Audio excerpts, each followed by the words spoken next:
सुभेताई.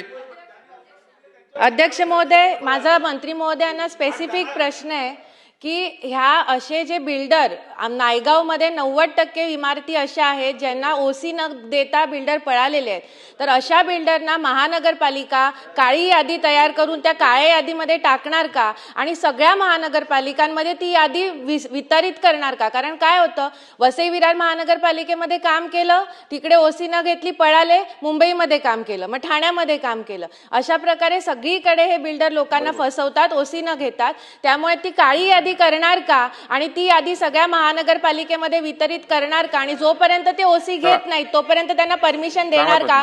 आणि दुसरी गोष्ट अध्यक्ष महोदय, मंत्री महोदयांना मला सांगायचे, 18 डिसेंबर 2024चा सुप्रीम कोर्टाचा निर्णय आहे की सीसीओसी असल्याशिवाय पाणी कनेक्शन द्यायचं नाही आणि हाच दाखला महानगरपालिका वारंवार देते. आम्ही जेव्हा पाठपुरावा करतो तेव्हा महानगरपालिका सांगते की आम्ही नगरविकास विभागाकडे मार्गदर्शन मागितलेलं आहे.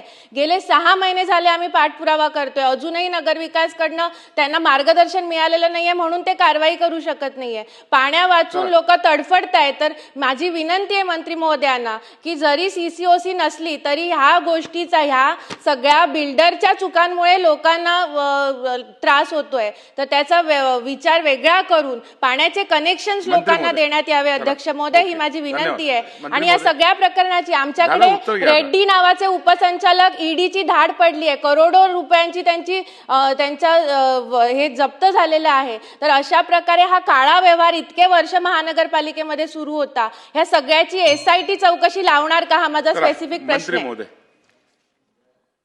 सदस्यांनी आता जे विचारलं त्याचा थोडा स्कोप बाहेरचा आहे, तरी त्याची एक माहिती घेऊन आम्ही निश्चित त्याच्यावर कारवाई करू.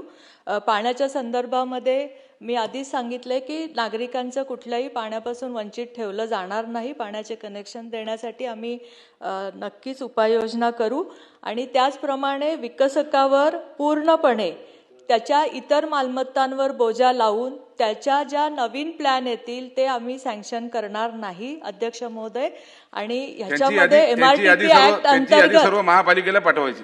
एमआरटीपी ऍक्ट अंतर्गत जी पण काही कारवाई करता येईल ते